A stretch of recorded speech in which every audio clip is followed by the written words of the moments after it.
যেই সন্তানের মাথায় 7.62 মিলিমিটারের বুলেট ঢুকেছে সেই সন্তানের বাবার কান্না আমরা দেখতে চাই পাবলিকলি, মায়ের কান্না দেখতে চাই।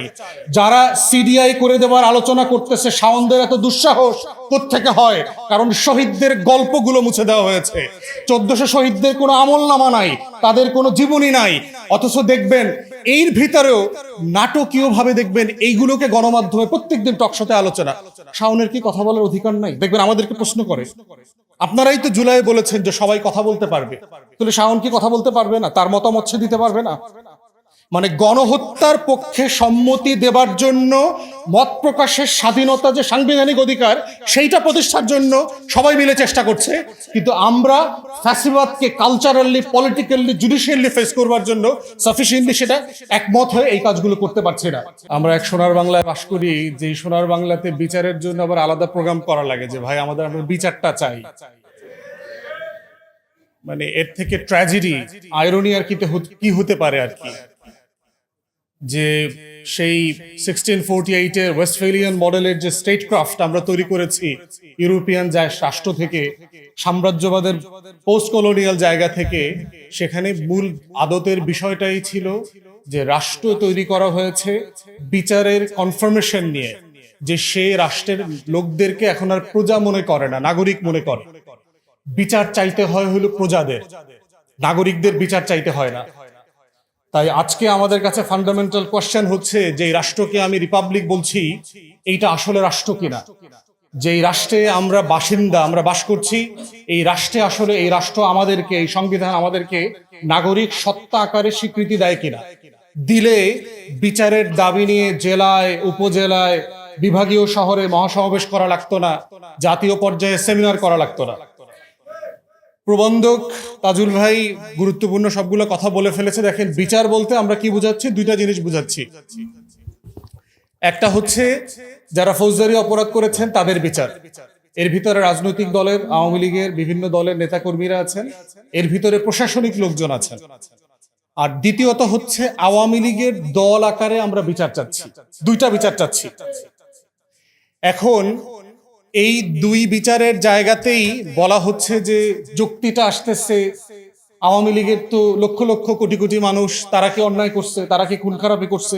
দেখবেন যে কিছু আওয়ামী দলদাস, সেবাদাস সাংবাদিক, গণমাধ্যমে প্রচুর বেকার জ্যেষ্ঠ সাংবাদিক দেখবেন ইদানিং, কোনো কাজ নাই, খালি টকশোতেই শুনি সে সিনিয়র সাংবাদিক, যখন জিজ্ঞেস করি কোথায় কাজ করেন, বলে কোন বেকার, এই মুহূর্তে কোনো কাজ নেই।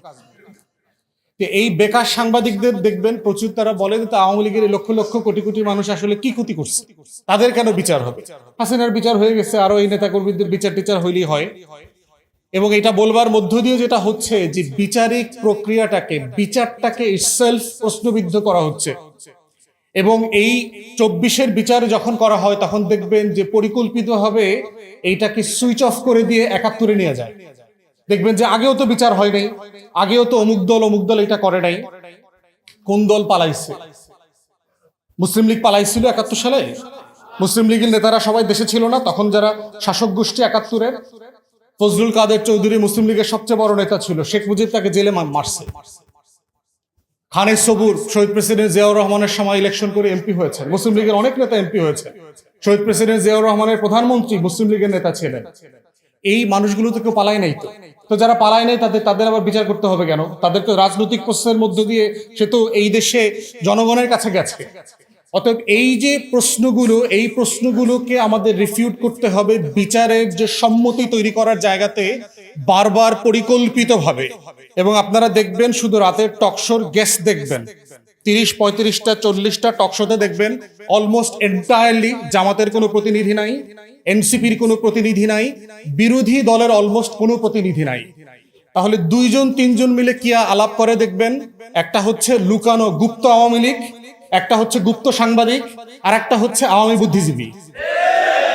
এই আমরা তোমরা মিলে মিলে দেখবেন টকশোতে গণমাধ্যমগুলো ব্যাপক মতামত তৈরি করতেছে এই বিচারিক প্রক্রিয়াটাকে কিভাবে প্রশ্নবিদ্ধ করা যায়, স্লো করা যায়, ইতিহাসের অন্য ঘটনার সাথে ডাইলিউট করা যায়।